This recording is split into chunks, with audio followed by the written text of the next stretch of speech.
Ooh, not my hat. Hello, everybody. Happy Sunday.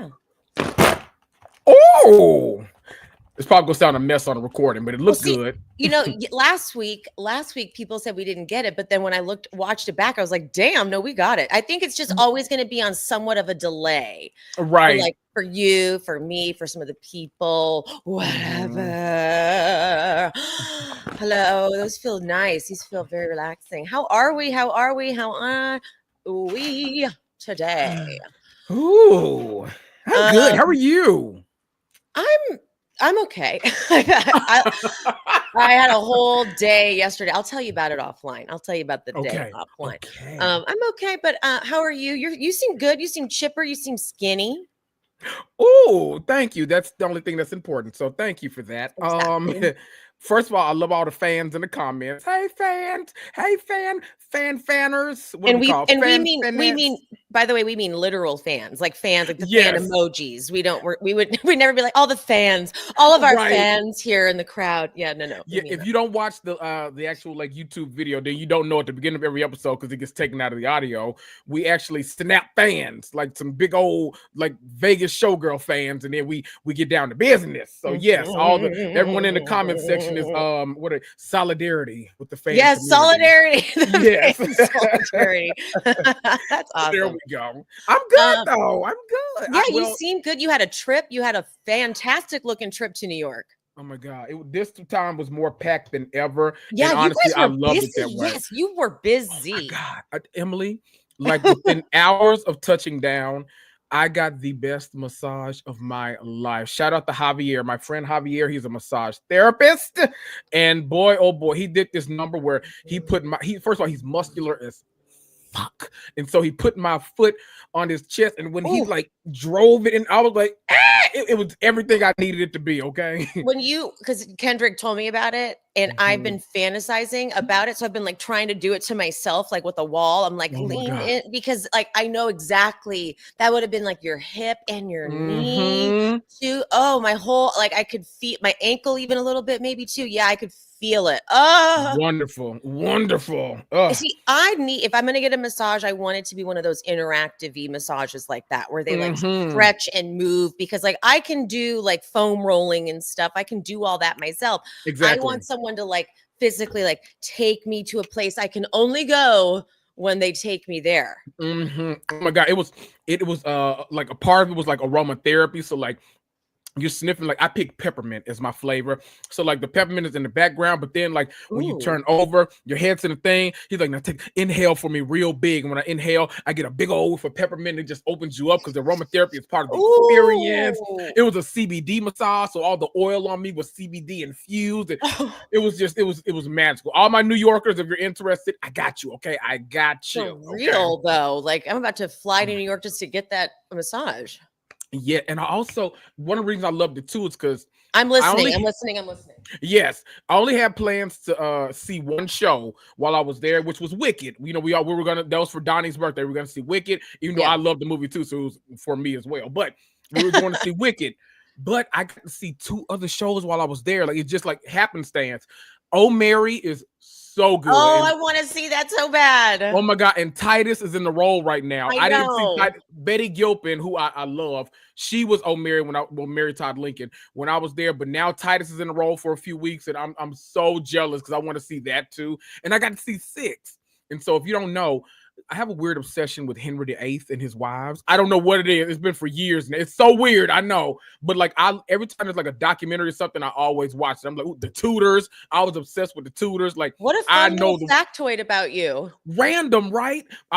But that's my thing. And so 6 is like a modern day take on like that story. It's so good. No Henry though, just the wives. It's everything. I loved it. So 3 amazing shows while I was there. I was kind of living. So good. That's such a good New York trip. Getting good shows in for sure. I want to see Othello. Problem is, I have to lean into this. I'm too afraid to fly. I'm like genuinely afraid to fly. Oh, darling, the flight there, fine, whatever. I was nervous because it was my first flight since really all the crazy. I haven't been flying much, which is shocking for me. But that was my first flight. The flight back. Let me tell you something. live in a childish ass society where in 2025 you have the nerve to have turbulence on the plane. Okay. I was literally, every time that plane shook, I was like, oh, well, Elizabeth, this is it. I'm coming to join you. Like, the moments from now, this is it. I kept trying to take, you know how people like, you see those shows where people on the plane will like text their loved one. They're like, I love you. I kept trying to do that, but T-Mobile wouldn't send it through. So that's okay. Kendrick, I was watching your stories like a hawk when you were on your way back. Cause like, I was so afraid, cause like, I really am afraid. I don't know what's happening with the airplanes. The airplanes, just, everything is a mess. No and one so knows. like, I was watching, making sure like he's back, right? Okay. He's back. When you posted something like you were at home, I was like, okay, he made it. Cause like you never, at this point, you genuinely do not know. You get on a flight, like they just don't have it figured out. Right. So it was all a lot. Thankfully, both of my flight, whenever I go to New York, it's always no layovers, just one way, straight shot, then straight shot back. So that's always good because I can't do it 2 times both ways. Like, no. Just let me reduce that chance by 50%. Let's just do it like this. I want to call out Jin. No, I'm sorry. Hey, Jin Tree. She says she's obsessed with tutors too. Me too.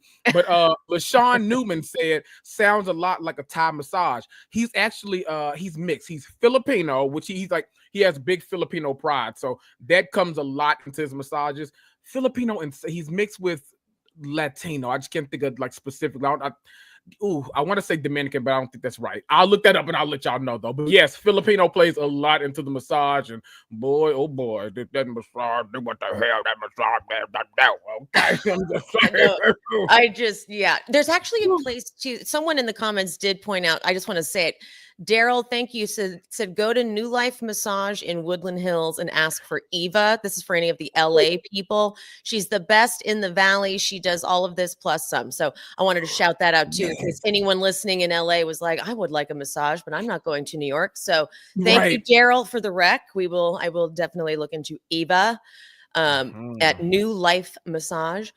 Okay, next time I come there, let's both go let's to both Eva. do it. Let's both do it. I had that just reminded me.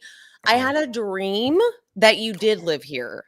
I know. And when I woke up, I was like, well, that was a bummer. Because I usually don't have, my dreams are usually just so wacky and weird. And they're usually like bordering on a nightmare, if you will. Yeah. But that one was like such a pleasant dream that I was like, oh man. And I had really cute clothes. Like I had a closet that was 20 times bigger than my normal closet. It was huge. It had all these amazing clothes in it. I woke up like, damn. That was unfair, right? I was like, okay, like you lived in what would have been like down the street if it wasn't a dream, but like it was like down the street, and like I walked to your place. I know, isn't that so fun? Okay, listen, you know sometimes that's deja vu territory. So maybe you're doing a little predicting. I don't know. I'm claiming New York right now, but you know wherever the Lord takes me, darling, I will go. So there we go. No, I want you to definitely, when you go to New York, then I'm like, maybe I would try. I would love to be bi-coastal. It's just like, who can afford that? But like, right. You know what? We're trying. We're working on it. We're working on it. Okay. I have a couple TV recs that I want to give in case anyone has not seen them yet. I just want to throw it out there. I have one too. So okay. Perfect. The first one, Deli Boys on Hulu. I love every single actor in that show, and I have not started yet, so I'm gonna watch that. Okay, it's an easy watch too. It's a comedy, so it's only half hour, and it is packed with a ton of good, well-written jokes, well-executed jokes, and you recognize a lot of the actors, and they're now like older actors, and you're like, I'm so happy for them that they get this. Like, it's such a fun job that they get to have. And so I've rewatched it because I always have to rewatch something because I never remember anything the first time. And it is even funnier the next time. Like, could not recommend more. And what's great about Hulu is they do give a lot of these shows a chance where they take, like they did This Fool that did not make it past one season. So, we need to try and watch these shows so that they get a second season. They definitely ended Deli Boys in a way where you want a second season, but they figured like, but if we had to end it here, it would be like, we wouldn't be like, well, what the fuck? You know what I mean? So I crossing my fingers that it does get a second. It might have already been picked up and I missed it. I don't know. The next one is not funny at all. And it is heavy, but it is a breathtaking work of art. Adolescence on Netflix. I watched. That was the first thing I watched when I came back to Memphis. Okay. Oh my God. Yeah. How did you feel about it? Okay. Once I got out of the mind state of this is not a whodunit, this is a just like telling the story of like what this looks like. Once I got out of that mindset, I really enjoyed it. Mostly because the acting all around was incredible. The dad took me on a roller coaster that last episode. I was like, oh my God. I was like tearing up. Like it was a lot. So that the young actor, like the actual kid, oh my God, he was so good. I love anything with fantastic acting. So yes, all about that. For anyone who doesn't know, Adolescence was this like pretty experimental television because every one episode is an hour long and it is just one take. And it's one of episode 3 is maybe the quote easiest one that they did because it was pretty much just in one location, even though you still do see her, Erin Doherty. And so it's funny, I just finished watching 1,000 Blows and a bunch of them are in 1,000 Blows. Like even one of the teachers, like the counselor teacher, the blonde one who was like trying to calm down one of the students, and she was in 1,000 Blows. Like 1,000 Blows is also on Hulu. Well, not also, that was on Netflix. 1,000 Blows on Hulu. And it's very Disney. It's like it's the Peaky Blinders creators. It's very much Peaky Blinders-esque, if you will. But it's definitely, it feels even more Disney than Peaky Blinders had a lot of grit to it. This is very like, it's fun, it's jaunty, but it's still kind of dark, but like dark in a Disney way. So, but I thought it was great. But Erin Doherty and God, I can't remember the lead guy, the dad. He's the Stephen creator Graham. of it. Stephen Graham. He's the creator. Really? He's the one who wanted to do this concept. He's the one who wanted to do the 1 hour long take. Oh, yes. I love And so that I think if you like film and TV, that's what's kind of interesting to watch because you're like, wow, how'd they do that? Like, how did they get? Obviously, it's just one camera because you can't cut to any other cameras. There's no cuts, and it does lend the story to be told in a way where like you only see what's happening in this one frame. So as you go through it, you're like really discovering it as it's happening. It reminded me of Succession. The scene on the boat where they find out about Logan dying, it very much had that because they purposely kept it to one take because they wanted the same exact feeling. We're like, and so good, by the way, really good point about how you have to get out of, are you taking a picture? Wait, hold on, we have to pose. Oh, okay. I like to plug on socials. Hold on. Here we go. 1, 2, 3. Okay. Perfect. Last time I fair, you try to like sneak it in, but last time the picture you posted, I'm like, I need to pose next time. Don't do that to me again. Yes. Horrifying. What was I saying? I totally forgot what I was saying. Me too. Oh, the whodunit. When you said yes, get out of the mindset of whodunit, like it's not a mystery. It's not. I thought it was too. I was like still kind of. But like it's not going to be that. It's going to just be the effect of an adolescent boy is accused of killing a schoolmate, and you following it. The first episode is from the cops busting in and arresting the kid, and so you're like, why are they being so mean to this kid? Like you're like, what are they doing? What's happening? And like slowly but surely you start to learn more. But episode 3 was like the most powerful acting I've ever seen. And I've been watching every interview I can find. And Erin Doherty, because this kid was brand new. The young actor had never acted before. So my God. Goodness. And they talked about in episode 3 how doing a 1 hour long take, it's like doing a play, right? Yeah. Because you get to feel like you're there and present for the whole build up to the final part of whatever it is, as opposed to like stopping and starting and stopping and starting and having to like do all that prep work before they say action. You know what I mean? Like you get all of it. That one I rewatched that episode because I was like, I need to see how this is. It was magnificent acting. So good. And so it is. Go ahead. No, keep going. Okay, no, it's a commentary on. Did I just cut you off? I didn't. No. Both are trying to be polite. It's a commentary on toxic masculinity and how it's affecting the youth of the UK. But I'm like, can we bring it everywhere. Like everyone everywhere needs to see it. And now they're actually doing something about it in like parliament or whatever. I guess Australia has adopted something where it blocks children from seeing certain content. I don't know. I need to look into it, but I saw Let's do that. I saw a comment or something about it, but it was because like they mentioned Andrew Tate even. Yes. And that was also just like a stab in the heart because now we have Andrew Tate back here in America because Trump is like, yeah, he can come back. What the fuck? So, oh my gosh. We're going backwards. We do match. Mine is but mine isn't one of the, mine's just a simple, modern or whatever. No idea. This is the only one I saw on there. Mine's just like whatever. Anyway, so yeah, cannot recommend it enough. What were you going to say if you can remember? No, I was literally you just said it all. I was going to call out Kat's comment. She said, and it's bringing light to a current issue we're dealing with in the UK with kids buying into the manosphere / Tate brother BS.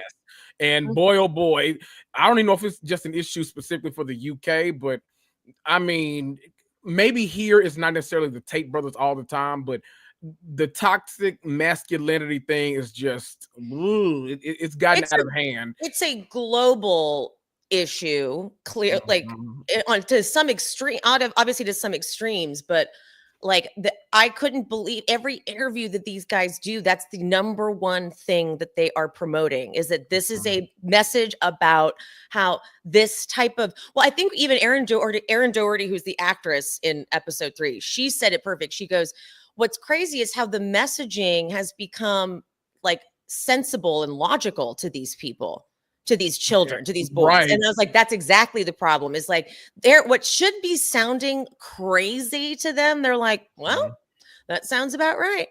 Impressionable. Impressionable. That yes, it's like it is of that, but that last episode, him in that last scene, I literally was trying not to cry, and I just finally was like, okay, you got me, dude. Like that, you moved me. Like I couldn't, like you. Oh my god! You got me. You got me. It was so good. So yeah, I really recommend it. What is your rec? You had a TV rec. Oh, well, first of all, let me call Alicia in the comments says Kendrick and Emily true crime story of Ruby Frank on Hulu was insane. Oh my god, it was. About that recently? I feel like we talked about that maybe on an episode. Yeah, me and Emily both we were texting about that because that was Ruby Frank. No, that was a great special. The Ruby Frank Hulu one specifically. That was very in depth, very dark, very like that.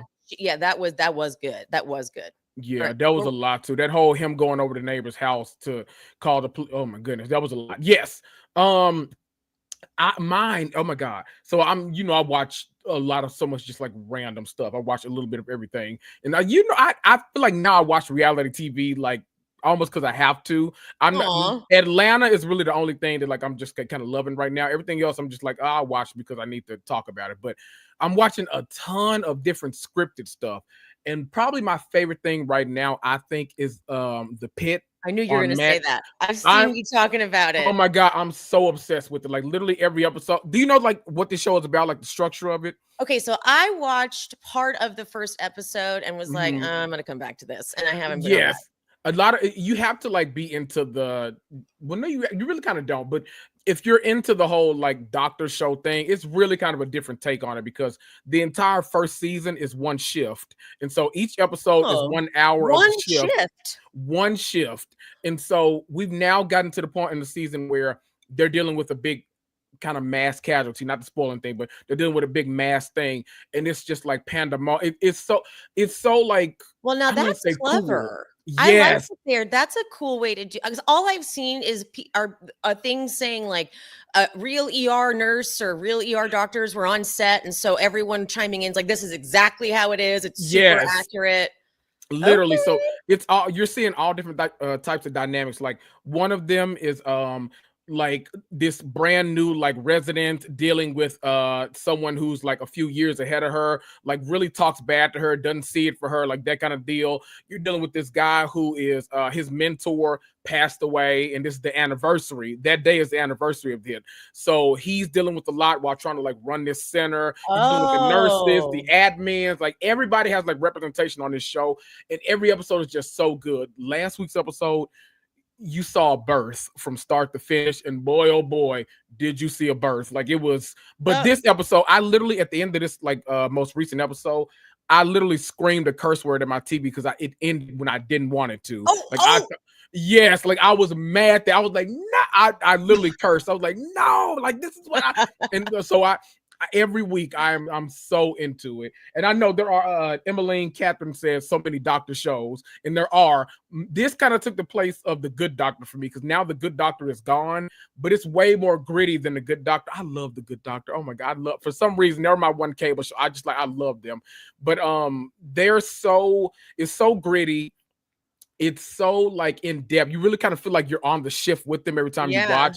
So you get like these like different levels of anxiety when you're watching and stuff. I love it. So people need to, and you got like 12 episodes to watch, and there are only like 3 left in the season. Binging, so yes. Oh, there's 3 more. So that wasn't the season finale. That was just the end of the episode. Oh, okay.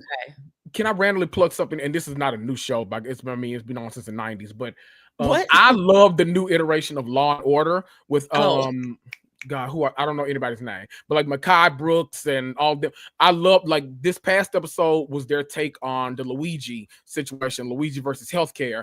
And the episode ended exactly how I thought it would. I was like, "Oh, you motherfunkies!" So go watch that too. If you're one of the people following the Luigi, the United Healthcare, all that, you don't even have to watch. Just watch the most recent episode of Law and Order, just not SVU, the regular Law and Order, just the regular one. You know, they brought that back with a whole new cast and that kind of stuff. So it's good. I love it. So go watch that. And yes, you're right, Emmeline. There is a second season of The Pitt. People like are obsessed with this show, and they got renewed early for a second season. So there you go.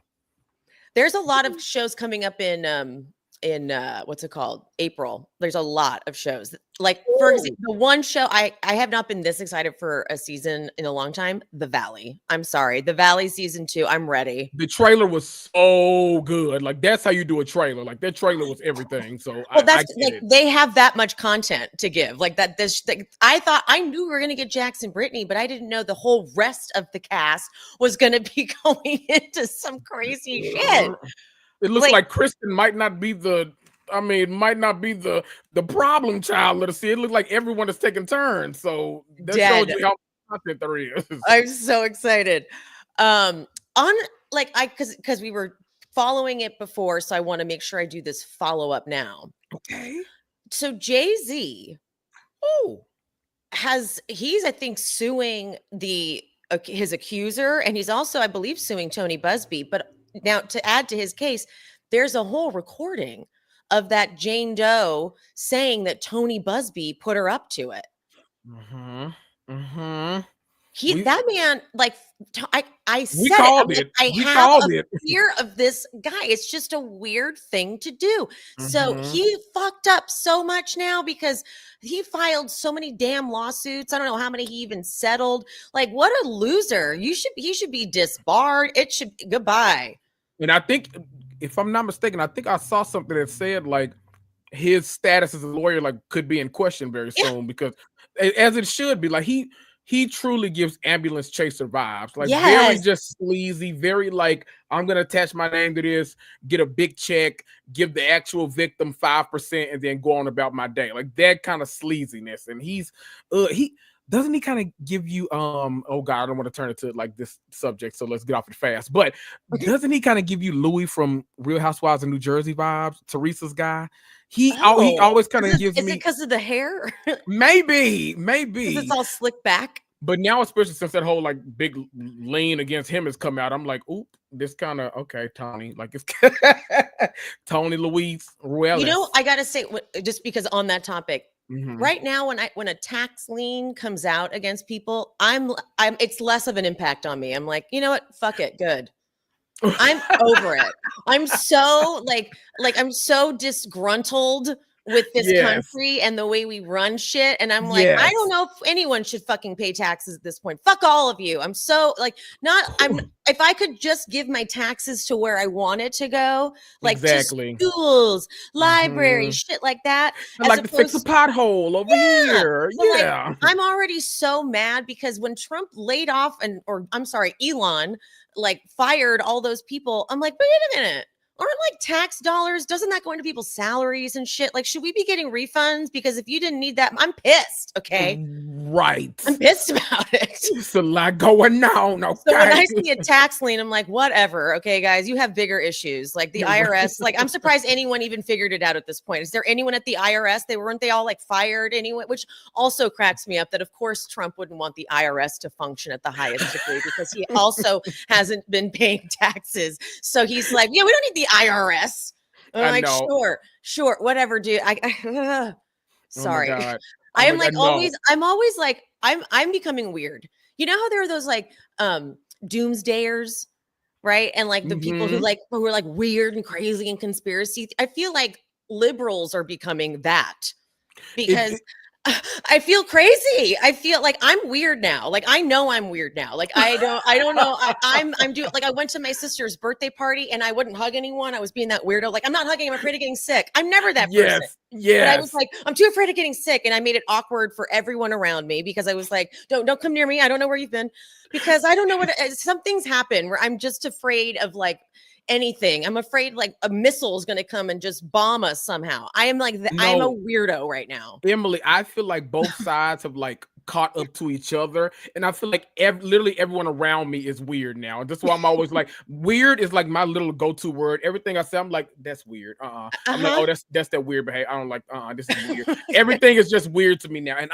let me tell you something. I have to like find a new barber because every time I go there to get my beard shaped up, he's always listening to like, he has like a playlist that's going, that's like all political stuff all the time, whether it's left leaning or right leaning or always. And so he's always taking in all the content. I'm like, I don't know how you do this for a full like 12-hour day. Like I am drained just listening to this. Like my God, like a lot. I have to like step in. And honestly, the biggest source of my information is coming from like the Daily Show, like Jon Stewart, because I'm like, I need a funny spin on this. Yeah. Otherwise, I can't take it in.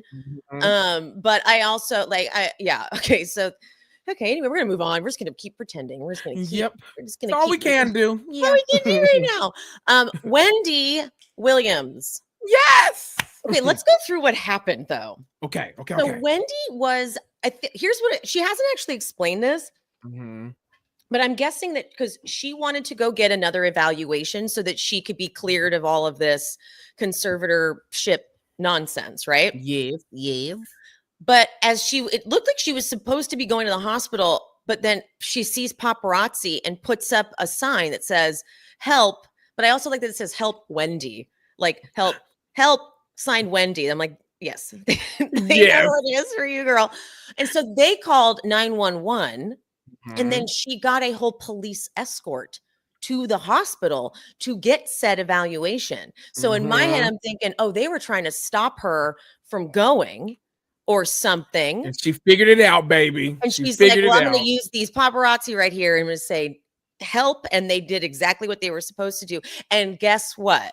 That judge was like, yeah, she's fine. She's not 10 out of 10, baby. 10 out of 10 on the psyche valve. Look at that. But then it turns out too, her niece, they caught up with her niece and they were like going to get dinner, and apparently the center called the police and reported the niece claiming that she like snuck out Wendy when she wasn't supposed to be snuck out. But all that ended up doing was proving their point, which is the conservator was like, she can come and go as she pleases. It's like, oh really? Right. Because why did you guys call that? Why can't she come in and out then? So now a judge has said that Wendy can move into her own condo. Applause. Because that place was expensive. That facility was expensive. So she can afford a nice ass condo. Okay. Right. Thank you. Go her.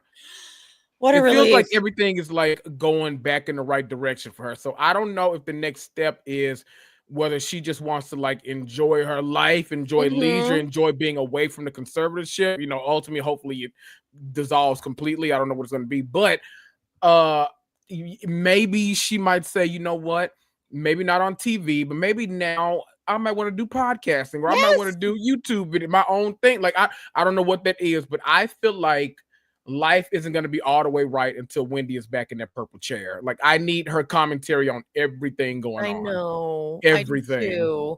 I do too. So we're one step closer, and what a journey. And I can't wait for her to like just tell us all. She'll probably write a book.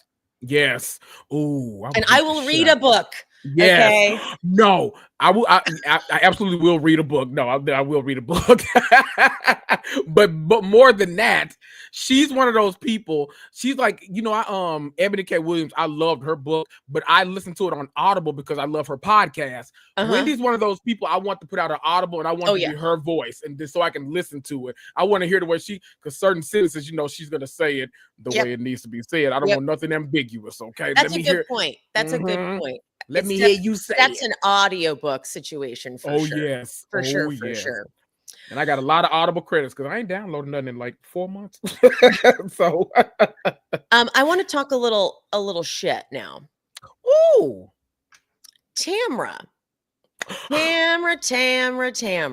Tammy Sue. Okay. I totally understand that she is going through a lot with Teddy, and that was very distracting and probably put things in a different type of perspective, if you will. However, this was positioned, and this is a season that's probably going to be Tamra's, like a takedown Tamra season, in retaliation to last season. That's why it's been building up to this. Yes. That's why Gretchen is there, right? Yes. And so on a cast trip, probably Gretchen and Shannon were coming for Tamra. Someone was coming for Tamra because it was her time. Like she had to know this was coming. Well, what she did was leave the trip early and posted on social, "It was a long run. When life gives you real problems, this reality shit doesn't make sense. Peace out. I'm out." So look, I would have been like, okay, if she literally genuinely quit, we can talk about that. But she didn't. Nope. And I'm like, Tamra, I don't want to say I defend her, but I definitely understand her value. I don't hate her like a lot of the fans do. And I understand the hatred. But I'm like, you cannot dish it out like you did last season and then pull up, I'm quitting and whatever. You have got to be, this is your chance to prove you can take it. Exactly that. Because me, I'm just saying, I'm not a fan. Like people are rejoicing, like, oh, good, I'm glad she quit and all this kind of stuff. No. Did y'all not watch when she wasn't there? Like I get it. Like sometimes you need a necessary evil, and for a lot of people, Tamra might be the necessary evil, but she needs to be there because Tamra's gonna say a lot of the stuff that like people might think. She's gonna call out a lot of the conversations that are happening off camera. She's gonna do the things to push this show forward that needs to be done. And without her, I'd be a little nervous. I'm not gonna lie. So I need Tamra there. I need her there. And yes, but like, even if she quit, you guys, it's gonna suck for the show because when they do the casting for the season, they think about like, okay, what can we be following? Storyboard. And that is gonna, and Tamra getting it from Gretchen and Shannon, like it's all gonna have to come. It's her turn. It's her turn to get it. And so don't quit but then not quit. Right. That like if you were to quit, I would have been real disappointed, but I also would have had to be like, okay, fine. I mean, if she's done, she's done. Like sometimes that's the thing, Teddy has been going through such scary health things. So maybe that's the thing. Good. But don't give me what were you going to say? Well, I know what you were going to say. I already know. You know what I was going to say. As soon as I came out of my mouth and I said Teddy and the health thing. And I know, please say what you're going to say because I'm thinking it too. Teddy, I felt two different ways about Teddy. So the first way, when she came back out and she found that way to whack Dorit, she was like, well, Dorit, hadn't reached out to me and all this kind of stuff. I laughed at that because I was like, you know what? Dorit is out here saying that y'all were never friends and I was friends with you because Kyle was your friend, all this stuff. And I'm like, why do I remember Teddy rushing to Dorit's side when she had that robbery at her house and like all this kind of stuff. I'm like, I think most of us, either one, you're telling us that this is really a friendship for taking down other people on this show you don't like, aka the Fox Sports 5, or you're just not able to get close to certain people. I don't know what it is, but that aspect, I was like, okay, good. Whack her, Teddy, whack her. You're feeling better. Whack Dorit. I don't mind Dorit getting whacked at all. But then she talked about, oh, well, Garcelle is one of the people too that hasn't reached out to me. And I was like, I'm sorry. Maybe this is me. Maybe because y'all know me. I've done my stints in the hospital. Okay. Y'all know I've been laid out like Lucius Lyon. Okay. I have done my stints. Okay. And one thing I'm not thinking about is who all has or hasn't reached out to me. I'm like, Lord, I'm trying to get back to a place where I can be reached out to, first of all. So I'm trying to get back to that. Her keeping that list is actually now a bit insane to me, especially calling out people that you hate. Like, you don't like Garcelle. Garcelle doesn't like you. So would it have been nice if Garcelle was like, you know what, I'll be the bigger person, I'll reach out? Sure, I'm sure it would have been. Would I expect that as Teddy? No, you don't like her, she doesn't like you. How about y'all just leave each other the hell alone? Like, now it's gotten to the point where Teddy's being really weird about that. Like, she made sure to say, oh, well, Vicky reached out to me, and well, this person also didn't reach out to me, and she's doing it to people that she knows. Like, I think one of them was Erica, right? That she was saying all this to. And I'm like, well, Erica and Garcelle go back and forth with issues. So it felt like that was another thing to give her as ammunition. It's like, for someone that's not on this show, you do a lot of like positioning as if you were. And it's gotten very, very weird. I'm like, girl, I would hate for all this negativity you bring in to like take your health in the wrong direction. You would think you get out the hospital bed and you try to do a little bit better, like at least keep it to the context of the shows that you're covering.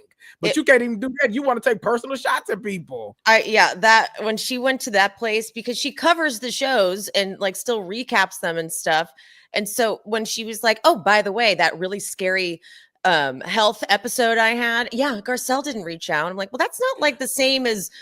No, you can't loop that in there. And now it feels like you're kind of using it. Yeah. So I have been I don't generally like to discuss Teddy. There's just me, nothing redeeming there at all. Yeah. And there's no point. And I don't know, but like that really just confused me. Like, I would have thought that her going through it would have opened her eyes to something different. Yes. As opposed to, and made her like think it's not worth it, but to be like, wow, Garcelle never reached out. It's like, well, what would you have even done with that? Right. And and calling it out on the pod, I was like, come on. Right. It's all, and my thing is, I think what kind of off puts me about Teddy so much is that I think she forgets sometimes that we watched her on that show. And so for her to like come out swinging on two T's all the time because she's in a room with just one other person and she can like pop all this bullshit, it confuses me so much because like we watched Sudden make you cry on TV. We watched Garcelle call you a gnat and how much that truly bothered you. Like, we watched you be the punching bag for so many years and not punch back to other people. And even like, I think Erica made you cry at one point too. Doing all of this, and then like now you feel like you can get on this podcast and you can pop your bullshit. What they say about Heavenly talking bullshit from your closet. Like, you feel like you can talk all that shit from your closet, but now you couldn't do it on the show. So it's all it's really weird to me. It's like, I feel like Teddy's one of those people that no matter what, I can't pin down who she is or what her personality is. She's confusing to me as a person. Yes, that is exactly it. Right when I think I kind of get it, I don't get it. And so I just don't bother even going there. So yeah. Truly. And it's funny how like Teddy was getting so much love and attention too and support. And then she went and did that and the comments quickly shifted. Right. Everything was like nothing but support and love and healing. And then she did that. And every clip I see posted, the comment section just tears her up. Because literally everyone I feel like was on the same side about Dorit, because I think we were all kind of confused with Dorit's whole I'm not friends with Teddy, like that whole stance. It's like, what are you talking? We watched this little alliance for years on the show. We've been actively rooting for people to come on this show and break up this alliance.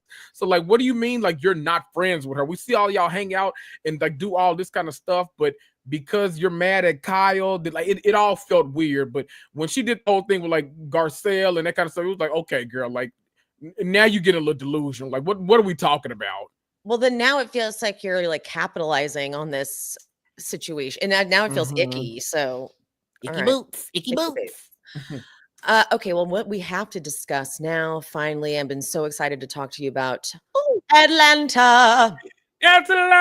Our baby, our love child. Yes. Okay, I just have some questions for you. Okay. And I don't know if you know these answers or probably not, but I'll make them up. Okay, cool. Yeah. Okay, one question I have is I saw something online. I could not tell you who it was, who posted it, or even what platform it was on. Yes. But I saw something about how they're leaving out parts of the Kenya Brit argument. And I was like, wait a minute. So we're not getting even we just started. We're only on episode 2. Like, are they about to cut out like all of what Kenya did?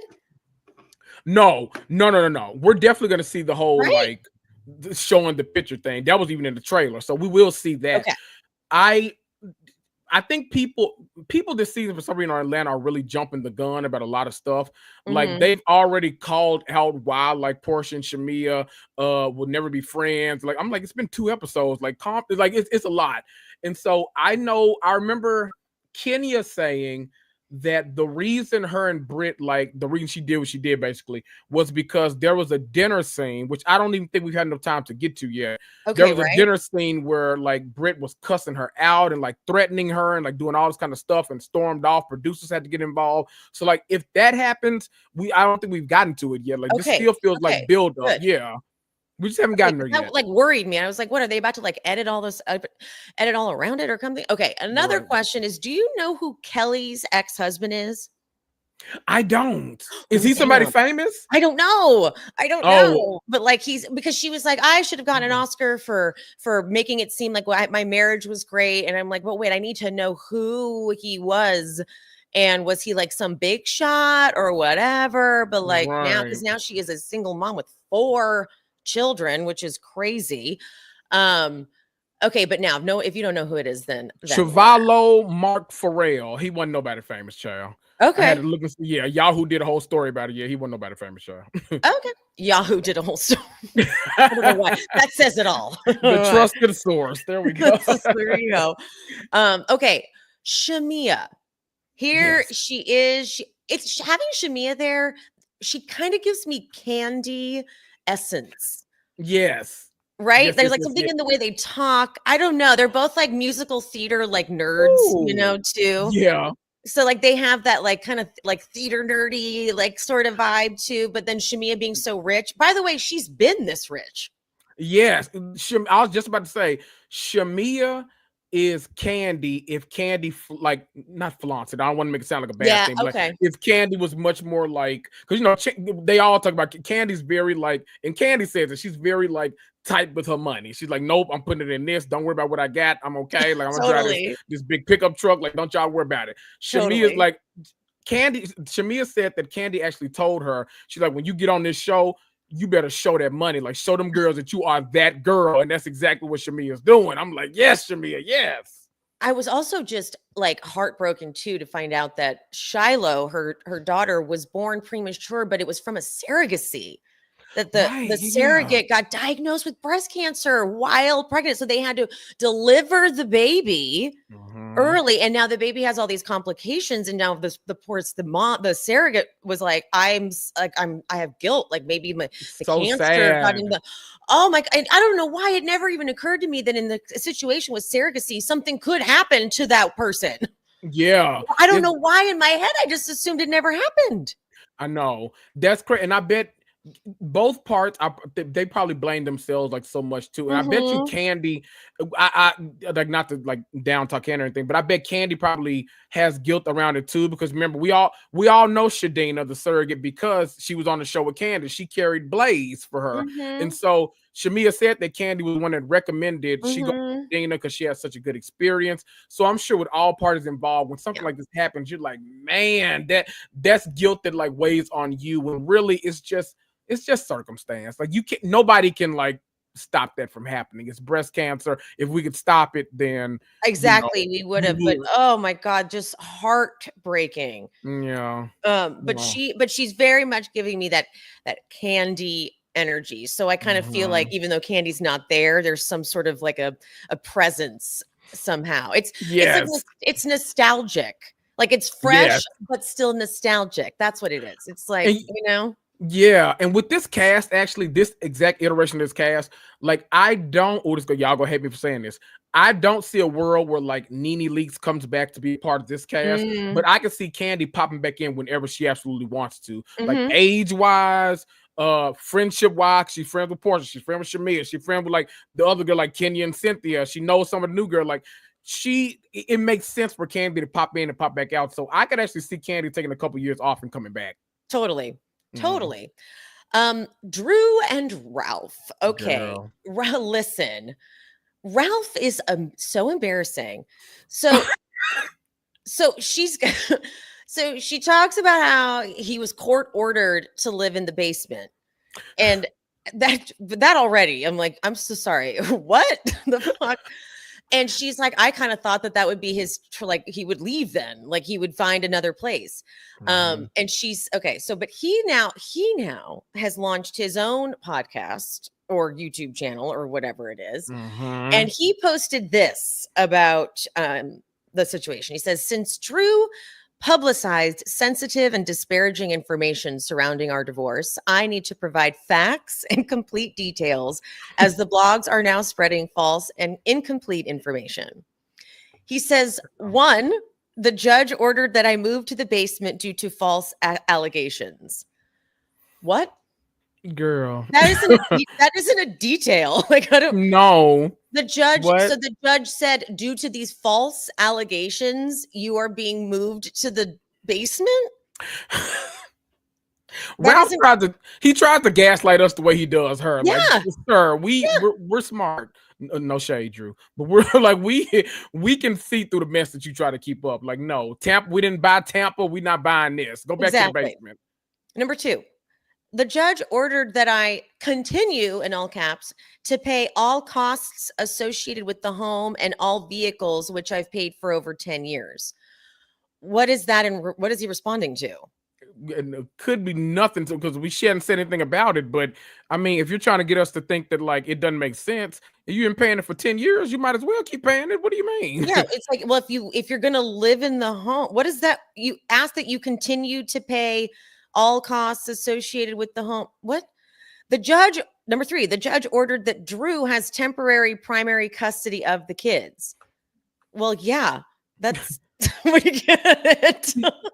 She gets to live above ground. So yeah, it makes sense that she would. She can walk through the front door. So yes, I would think that she can have the kids. Yeah.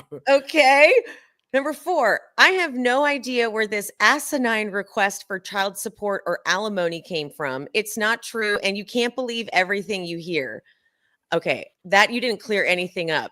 Nothing. There's, by the way, not a receipt in sight. He doesn't have like a filing. He doesn't have anything to prove this. He's like this asinine thing. He's like, that's just not true. Don't believe everything you hear. Right. I believe 100% that you are going to try to get child support from her because clearly she's the one who's making more money because you have been pretending to do something, but we don't actually know what you've been doing. Remember when you were going to write a children's book or a book about adopting a child and then stepfather, and then you didn't even okay. Number 5, the reason I'm in the house is because, get ready, my kids mean the world to me. And I refuse to lose access to them like many other dads. Right now, I can see them every day. If I left, I can only see them every other weekend. Girl, please, please, Ralph. I don't even. Have you seen him? We're not done. We're not done. Number 6. By the way, this was supposed to be like filled with facts and no facts. He said, let me give you the facts to clear things up. Not announcing that.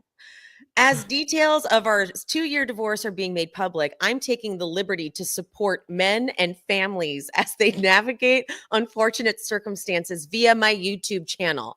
I've learned a lot through this journey and sharing my experiences. Subscribe as it will be valuable and entertaining.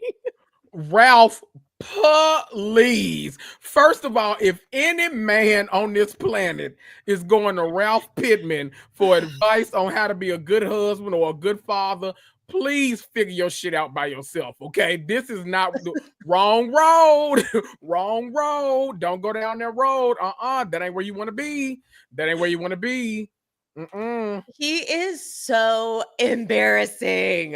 God. Oh, goodbye. Goodbye, Jeez. sir. You know what always makes me laugh? When I think about when Drew and Ralph first joined the show, like literally that first episode, they had, first of all, they had one of the most like dynamic introductions on the show because they came in with drama immediately.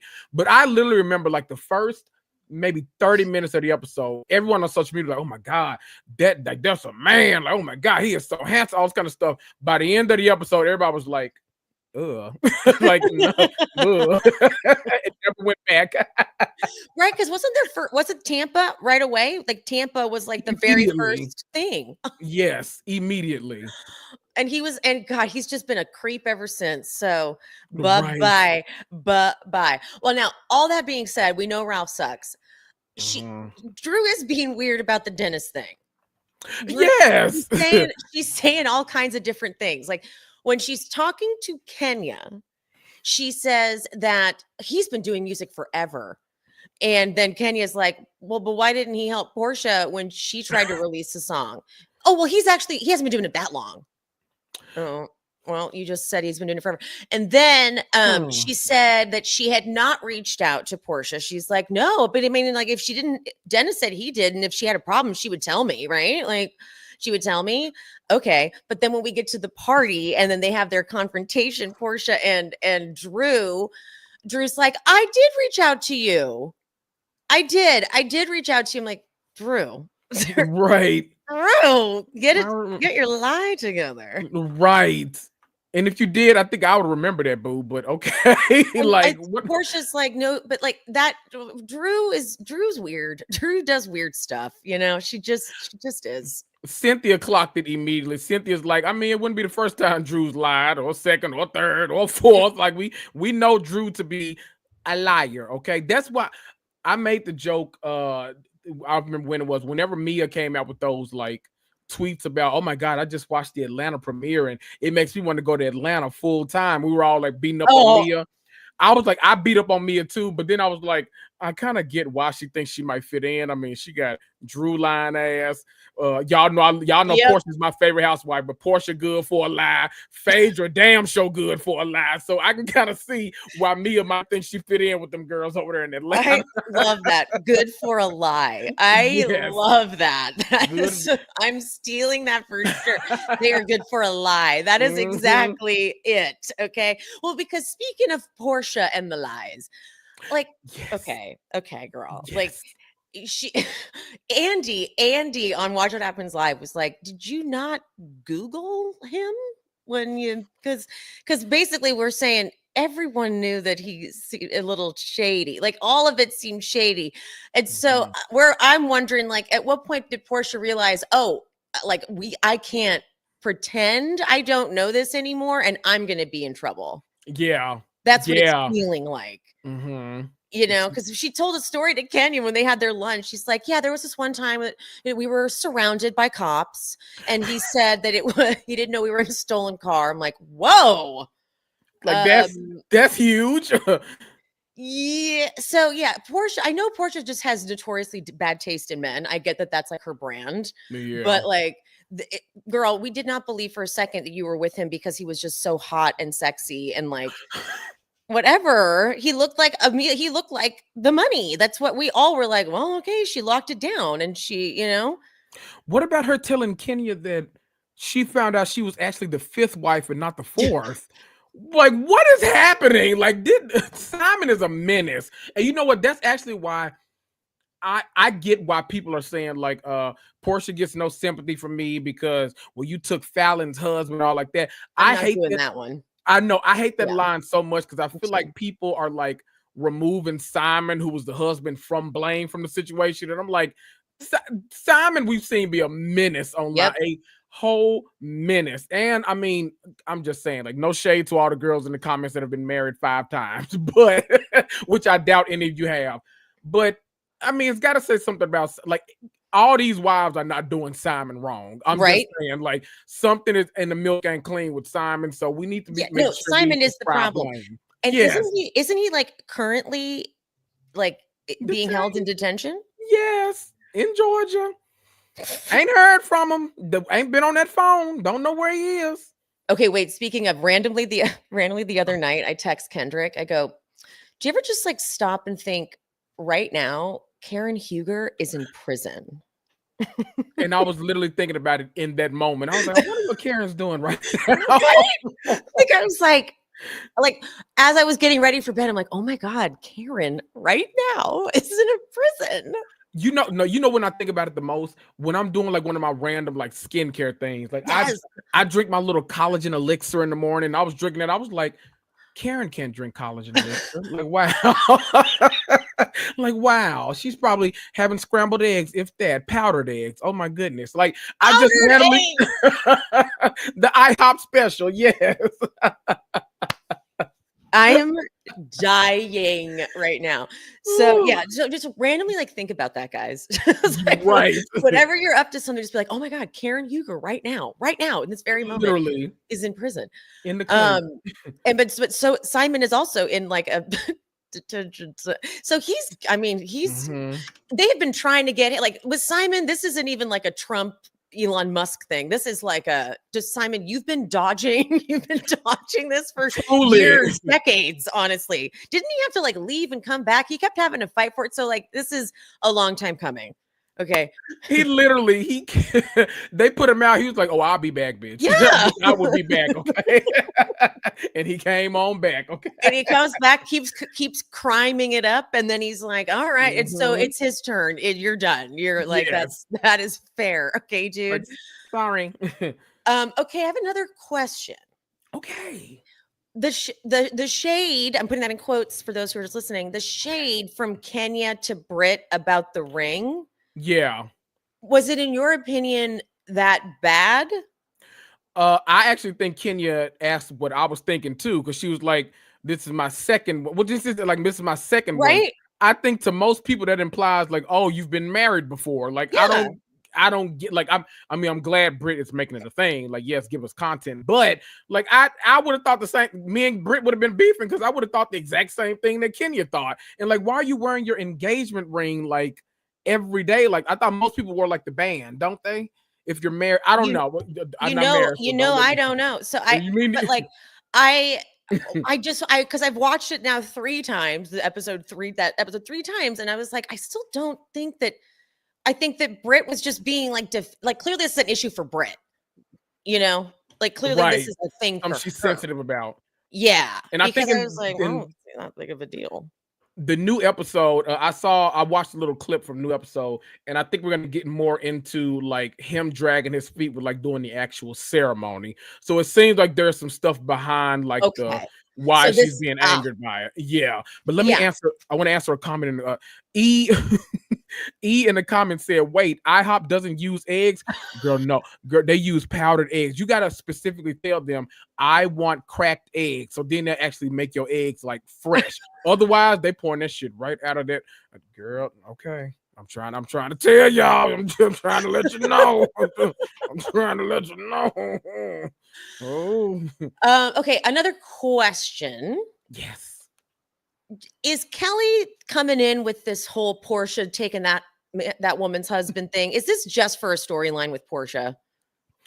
I feel 2 ways about it. I'm like, one, okay, girl, like you doing a lot, you coming in hot, like Hot. why is the like why are you focused on that? Then on the other hand, I'm like, why did you go in that lady house and take up? Like she left the show and we didn't get no quick answers. So like I did Portia coming back, like that's her husband, like all the kind of stuff. But also like, girl, like you got to fill in 2 years for us. Like we need to know a lot of stuff. Like we didn't get you to come back that next season and like answer any questions. So well, I think both things are true. Remember when she did her special where we got even less answers? Yeah. So, I think about that special all too often, just because like what? Oh my God. They were playing a marathon of it the day Simon got detained. I know.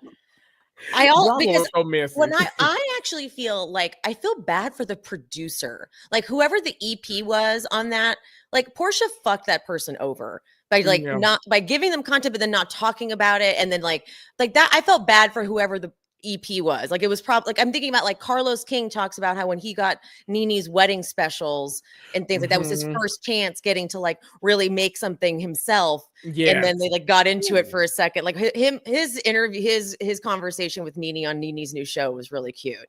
Yes. It had a lot of like fun little things in there, but like Portia screwed them over. She's like, no, we're just going to do a show about how great my life is now. And I'm not going to talk about any of the things you want me to talk about. I'm like, girl. So what was the point of the show? Right. And so the thing with Kelly is her execution was wrong. Like if you really did want to hear the tea from Portia, you can't start the conversation like that. Like as Portia says, that cannot be your opening line. Yes. Go rewrite it and try it again because it's too much. Like she's like, and you are, I don't know who you are. So why am I answering? So if you're like, you got to do it right. You have to finesse it a little bit. You have to give it a little something there. Okay. Yeah. Agreed. Dennis is a creep though. Like Dennis, why are you working with Drew? What are you doing? Like why are you acting? He caught himself too because when they have their little thing at Pilar's whatever little like the bouncy gym, yeah. He was like, well, he almost started saying you were doing this shit with Simon and getting married and stuff but then he's like, so I was hurt and so is Drew. And so we can come together and make good music. I'm like, oh, no. What you wanted to say was, so fuck you. I'm going to do whatever the hell I want with whoever I want on these shows. Exactly. I mean, because we got a big glimpse. We already knew how Dennis gets down, but yeah, we got a big glimpse into like the whole, oh, by the way, I've actually dated or gone on dates with or sent gifts to 5-6 of this cast now. And it's like, oh, like what? Why are we still learning connections about the hot dog king trying to put some coleslaw on this hot dog in every faction of Atlanta? And Atlanta got a lot of factions. Okay. So like, right. What's going on? Yeah, no, he sucks. Next week, one of the best reads I've ever heard on Atlanta. Shamia says to Stacey, get out of here with that 99 no's. I'm kind of living that like this beef has started because for some reason I find Angela Oakley like so good and I find Shamia so good too. Oh, is it Angela? I said Stacey. I'm sorry. Angela. Oh, I didn't even catch. Oh, Stacey from Potomac. I didn't even catch it. Yep. Both of them. I found both of them so good, and like Angela comes right back. She's like, "Okay, Flavor Flav." I'm like, "Okay, this is about to be a mess." So I'm ready for whatever this episode is about to give us. With that 99 no's, because like it's when then you see Angela's and you're like, "Oh, I guess I can kind of see what you meant by that." Yeah. But when you looked around that scene too, I was like, "Oh, it's a couple of 99 no's." Oh, oh boy, yeah, it's a couple of them.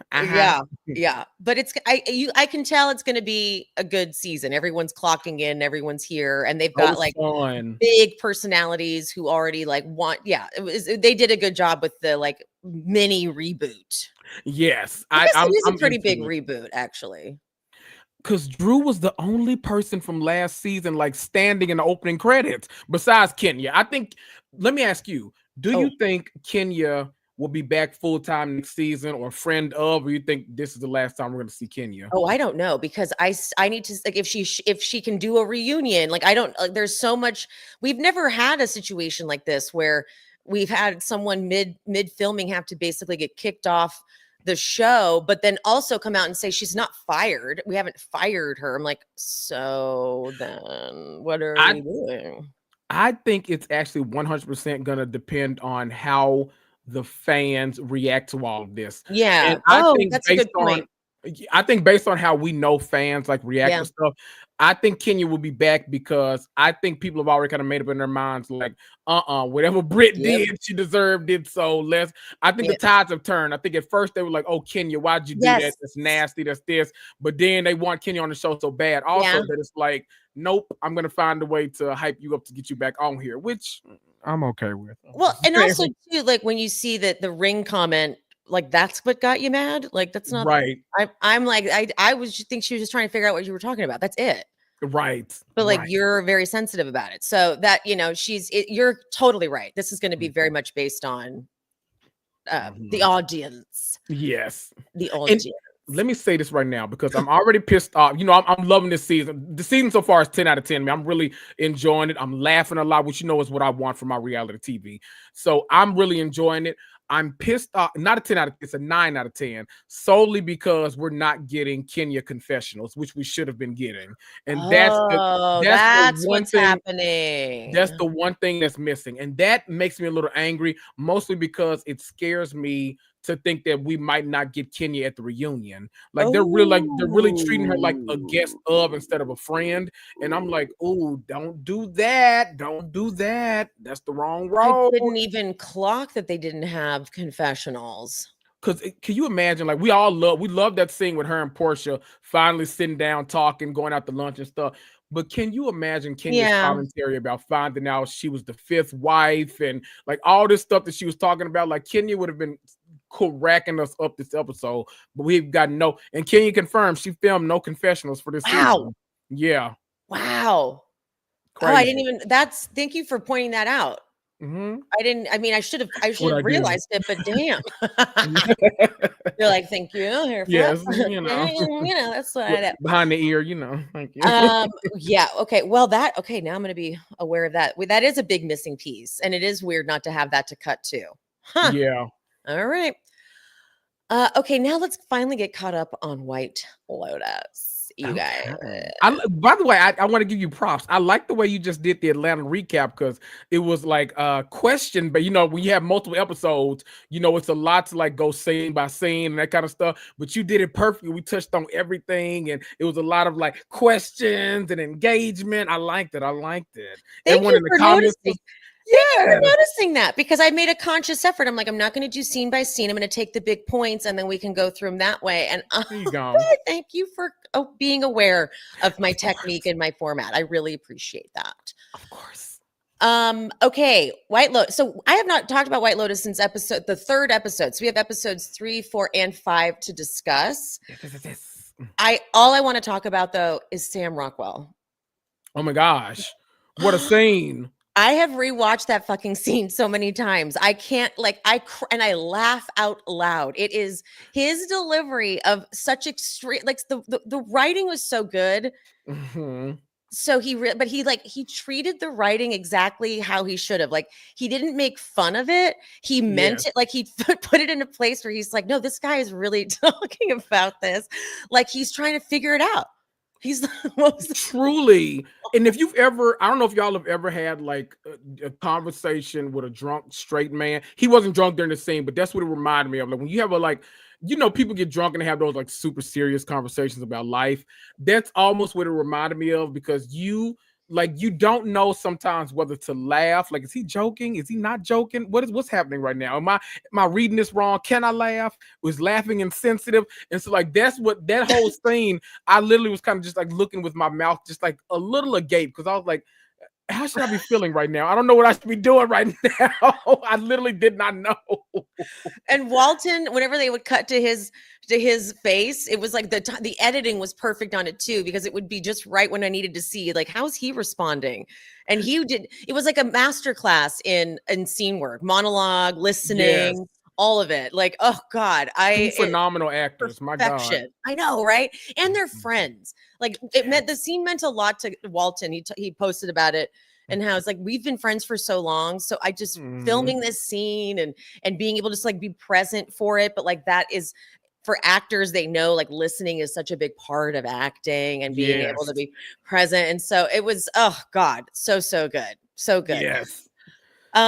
Tsunami. I cannot get enough of Parker Posey doing that in that damn interview. Like I've got the like the remix that I have on my phone. I just like listen to it randomly. I am obsessed with her choices. She's just so over the top and ridiculous. I love her. She's so like out there, but for some reason she also feels like someone we all know too, and so it's like it's out there but familiar for some reason too. So she's doing it perfectly.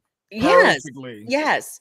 We found out that Saxon, the douchebag son, he clearly works for the dad because he's like, oh, I keep getting calls from the office. Should we call in? And then that's when Timothy's like, you know what? We should give up our phones after all. Actually, none of us need our phones. Okay, what was I thinking? So. You can all take those phones back. He's crushing it. Patrick Schwarzenegger is crushing the role. You know what? We give Nepo babies like such a hard time, but there are ones that are like genuinely talented. And I feel like we need to acknowledge that when it happens because he's in the Boys universe too. Why am I blanking? Not Dennis Quaid, so Jack Quaid.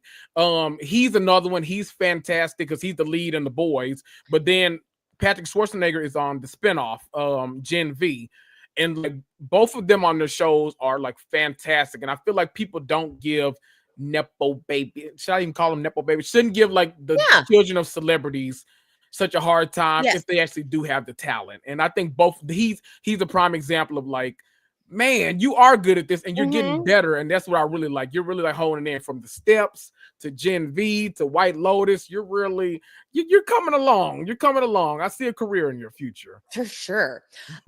Guy talk. Cutie patootie, but real dumb. Dumb. Really doesn't get what securitying is. Right. So he goes up to Sitala's just to say like, you're so great, you're so wonderful. She thanks him for protecting them, even though like he like got hit in the head and they got away. Right. And he's like, he like shoots his shot. He's like, I want to be your security maybe. But then later her security comes over to him and is like, what the hell are you thinking? But of course, all I'm putting together is, are you guys the bad guys? Were you guys the ones that did the robbery? But I'm thinking that it's Valentine and his friends that did the robbery. I'm so confused. I don't know where, like, I don't know anything. Like, I don't know who is like the person doing the main crime, like in the first episode, like the opening scene. I don't know who's behind this. It feels like it might be like the guys that that the three women were flirting with in the pool and stuff. They might be behind it. I don't know. Like I never try to figure out White Lotus anymore because I'm like, you know what? They always throw me and I never figure it out anyway. So yes, true. Oh my God, okay, so he's not gay, but Lachlan, the younger brother, I thought it was pretty obvious he was gay, right? True. Is he not? So I'm going to call him the cutie gay boy because that's what I have in my notes. He has a posture correcting session, and I was cracking up because it was just such a good commentary on how in the closet gay boys can totally like hold themselves. And the guy's like, you're protecting yourself with your female side. And well, now you're crossing your left foot in front of the foot or whatever. And he's like, all like, that was spot on. Yes. That was so spot on. Yes. The big things though is Gary. Okay. Chelsea's crazy friend Chloe, she goes, Gary was married before. He has an ex-wife that he never talks about. All I know is she was a real mental patient and says that she died by suicide walking into the ocean. I'm like, I bet that ain't what happened. I bet and she says all they found was part of her leg. I'm like, oh, that I didn't know. Right. When Rick gets weed from in town, he makes them go to a snake show, and then he lets out all the snakes. I love Chelsea, his girlfriend or whatever. The actress is so good. She's so funny. She's doing a wonderful job. Yeah, she's doing a wonderful job with it. Love her. One of the best conversations I've seen on television to represent this, when the three women have that conversation that leads them to finding out that Leslie Bibb's character voted for Trump. Yes. That was so well written. It was like at first they're like, "Oh my God, is that awkward for you?" She's like, "Why would it be awkward?" Because no. Uh-oh. Right. The faces she's making during that scene too are so good because she's doing that, like, you know, the face you make when you're like, sweetie, the whole time. I'm like, oh, this is perfect. And she's like, but you didn't vote for Trump. She goes, are you really going to talk about Trump? Yeah. Leslie Bibb's killing it. She's killing it for sure. She's doing a great job. Was everyone else just screaming when Natasha walks up to Gary, or sorry, I guess Belinda's her name, walks up to Gary like, I know you. And we're like, get away. But I didn't realize until I forgot, like, she didn't know Tanya died. Right. So she's found all this out in real time. Yeah. So in episode 4, when she like looks it up, I'm like, oh, duh. Why would she know that? They wouldn't alert her that Tanya died. Like, she wouldn't get the phone call. So when she finds out Tanya died, and then she goes up to the manager, and she nailed this her execution of every line in this moment was so fucking good. Because he's like, oh no, do you think he's dangerous? She's like, well, he killed his wife. That's a prime example of why I will watch her in anything, because every time, like, she was so good as Kelly in Insecure. Every like line delivery of hers, like on that show, because it was a comedy, every single time she opened her mouth would like make you like hysterically like pause the TV and crack up laughing. Her line delivery is so good in everything she's in. Yeah, just oh my God. Kendrick even messaged me about it too. The scene when she's got porn shy trying to spend the night, and she's like, this is consent. Do you guys do that here? We just started. Yes. Perfect. That audibly made me crack up. That was so funny. She delivered it perfectly. Do you guys do that here? We just started. It was so good. That was such a good line. It was so good. I loved it so much. Okay, so Jacqueline, she gets all insecure because her hot young husband is like not picking up the phone, not texting her back. So she's like pulling Valentine into the group because she's like, we're hot. We're totally hot. The water gun attack moment. Now, did he put them there to get attacked by the water guns? Like, was that on purpose? I don't know. It felt very intentional because those kids were not letting up at all. Like, that was I was like scared. I was like, what is going to happen to them? But like, because he's like, okay, ladies, I'll meet you back there. And I'm like, oh, and then you leave them and they're like, is it cool? We don't have he's like, yeah, it's totally fine. Right. Sir, you did something there. Wait, hey, let me interrupt you real quick. How many more episodes do we have left of White Lotus? Is it 2? I don't know, because let me look up. Last season was 7. The season before was we looked this up before. Last season was 7. The season before was 6. And so they may do 8 this season, or they may stick with 7. Okay. If they do 6, I'm going to be very upset. Okay. It says, when I Googled it, now we don't know how, reliable Google is. It says 8. Okay, yay. So hopefully that's true. Now, y'all don't charge it to my heart. I don't know. Oh, wait, but we've already had 6 episodes so far? 5. Episode 6 is tonight. Okay, perfect. Okay, so we got 3 left. Okay, right? 3. Right? Okay, yeah. And that feels right in terms of like how the story is developing. Like, if we only had a couple up, like that, how are they going to wrap it up? So it feels like there's still like kind of unveiling more stuff. Right. Episode 5, we got the fucking hilarious scene with Piper telling her mom that she's going to move there. And Victoria just like, but you're not a Buddhist. Honey, you're not from China. Like, girl. The best one, you're going to live in Taiwan? What? We've been in Thailand for quite some time now for you not to know where we are. Lady. Why don't you know this? Why don't you know what's happening there? There's the creepiest line because Chloe convinces Chelsea to party with Saxon and Lachlan. And she says this line to Chelsea. She's like, I just like innocent young guys. When they see you naked, they shake and you can see their little heart beating inside their chest. Oh. I'm That so sounds like sorry, very what? right, because that makes it sound like they're very inexperienced, and it might be because of Exactly. age. Well, that's also what I'm confused about. I'm like, why are we not acknowledging that this kid is clearly like not 18? Right, because they keep saying he's gonna go off to college, right? Yes. So maybe he just turned 18. We're He gonna just go with feels that. so young. He feels Right. so young. He does feel young, And right? it just feels like no one's even talking about it. I'm just Which kidding. would it would explain his confusion. I mean, confusion comes at all ages, but it would really explain his confusion around like not just sexuality, but specifically sexuality towards his brother, which is what it feels like. Because I mean, we haven't gotten there yet, but I mean, he was happy to engage in the game that they were playing in. So right. Right. Mhm. Right. Okay, wait, what else did I have?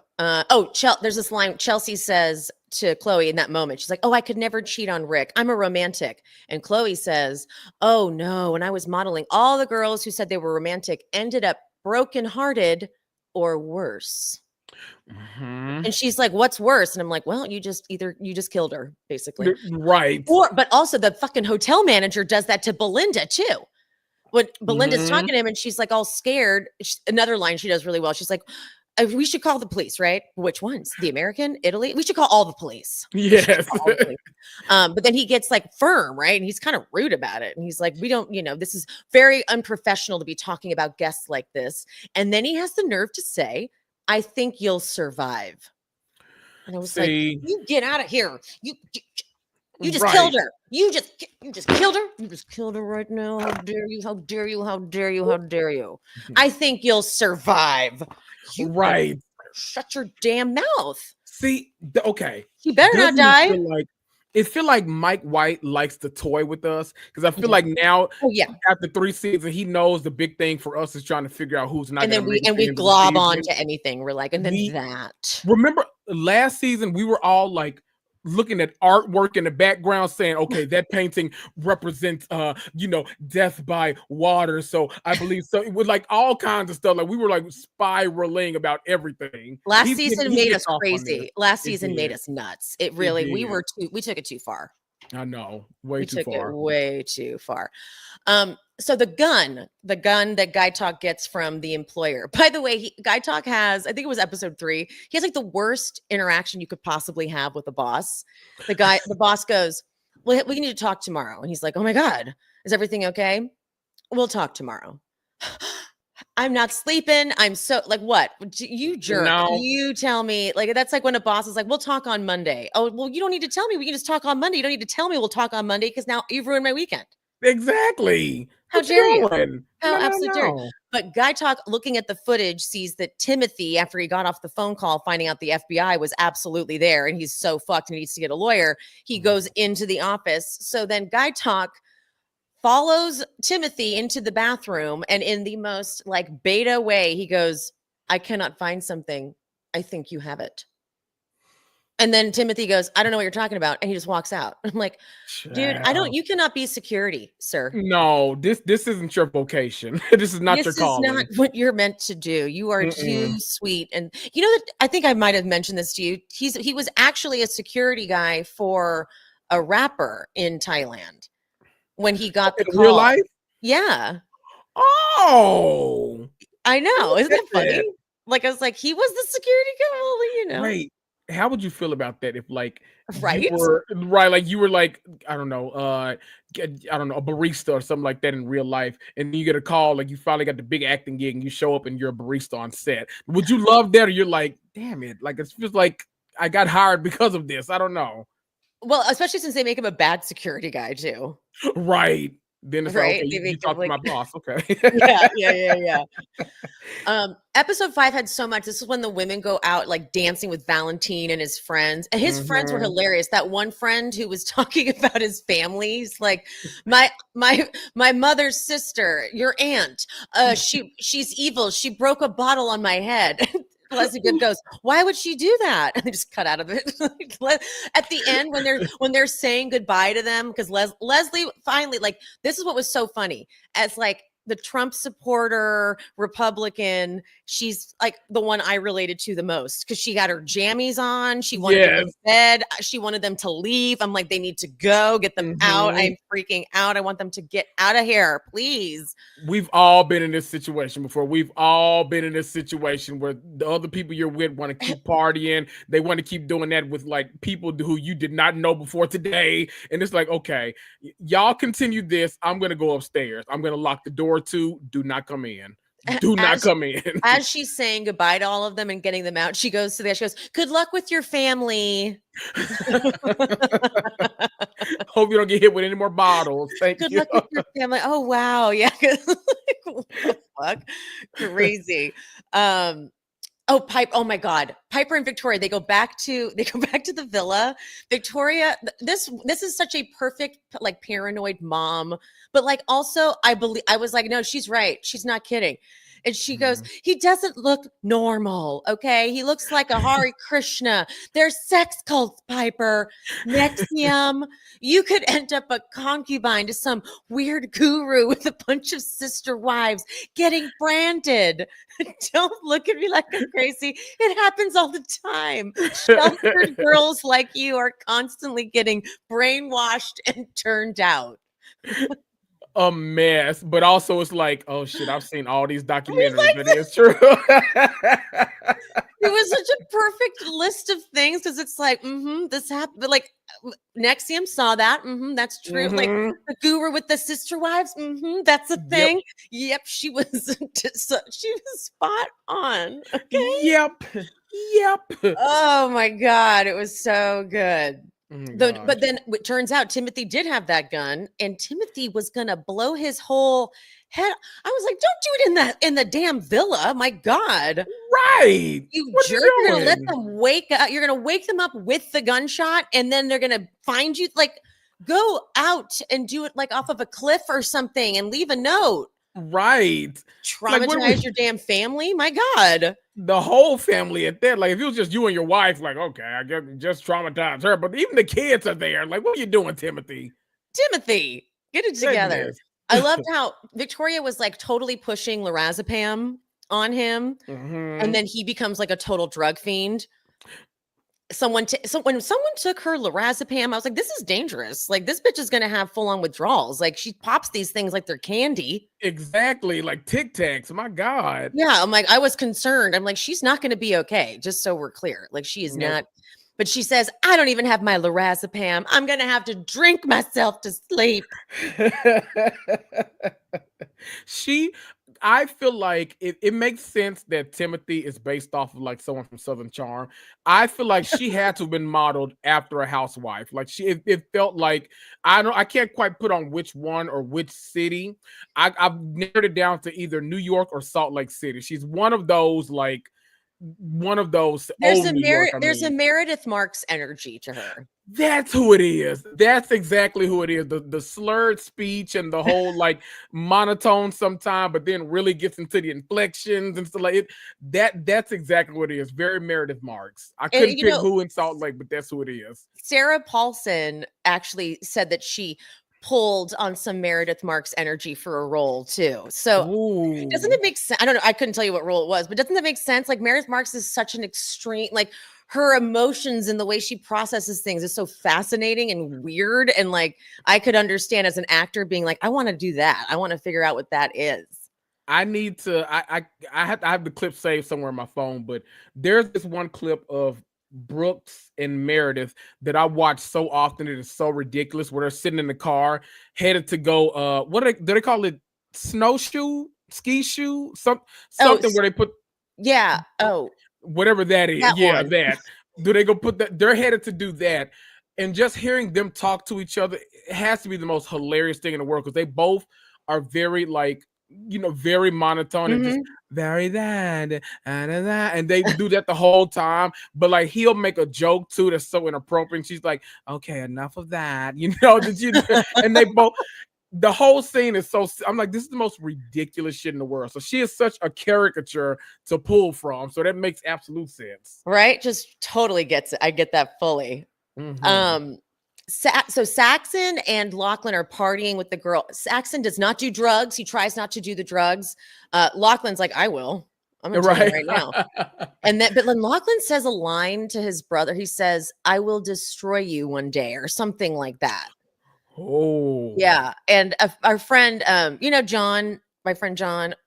Yeah, his boyfriend CJ has a theory that it wasn't that he's not like maybe he's like attracted to his brother or whatever, but more that he wants to take his brother down.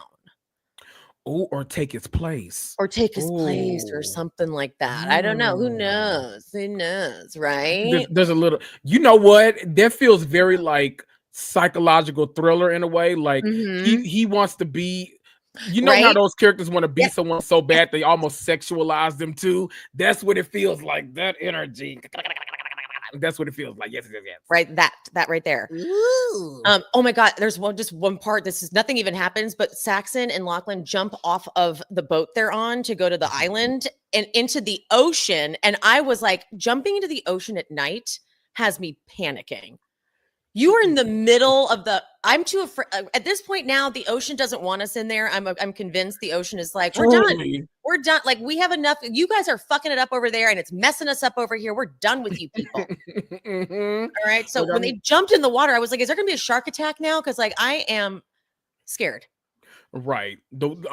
I've always worked on the assumption that water has never wanted me in it, so I don't go there. Okay? I don't go over there. Like the middle of the ocean, that's too harrowing for me. I'm like, right. They have got a whole world down there. That's just like, we're popping into their world. They're like, we did not invite you. Exactly. I go as far as like, I will let my knees be covered, but other than that, nope. I got to stay planted. You never know who you got to jab right up. You never know. Okay. I tried to go. This was a couple of years ago now, but my sister loves the ocean, loves swimming in the ocean. She's that chick who goes to the beach and swims in the ocean. And I tried to join her. I'm like, okay, I can do it. I can do it. I can just swim in the ocean. I can do it.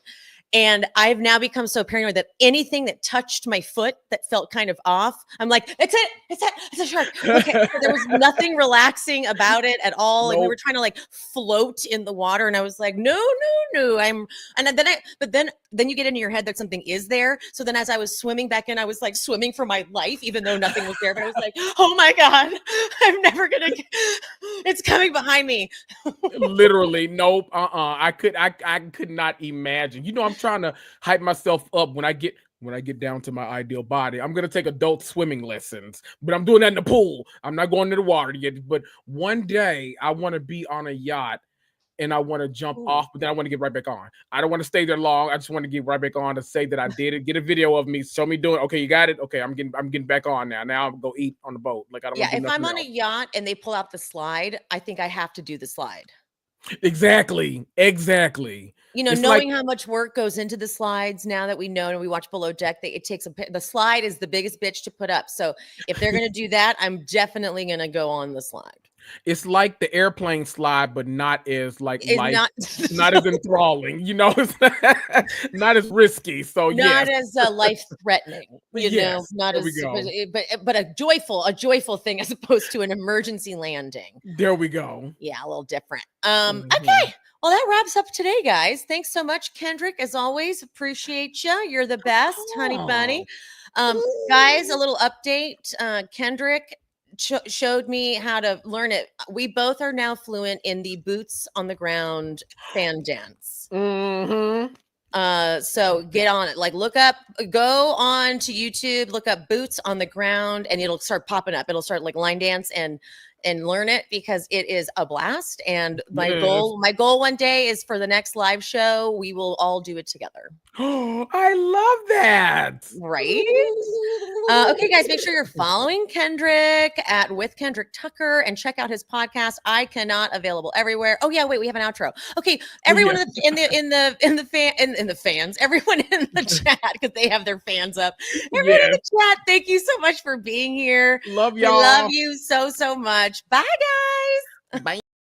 Thanks for tuning in. We hope you enjoyed the show. And make sure you're subscribed to and following the I Cannot with Kendrick Tucker podcast and with Kendrick Tucker on Instagram and Threads. She's Speaking with Emily Hanks is available everywhere you get your podcasts, on YouTube, and also exclusive bonus content is available on the Patreon. If you want to support our shows, please rate and review on whatever platform you listen, or you can buy us a coffee. Links for everything will be in the description. Love you all. See you next Sunday.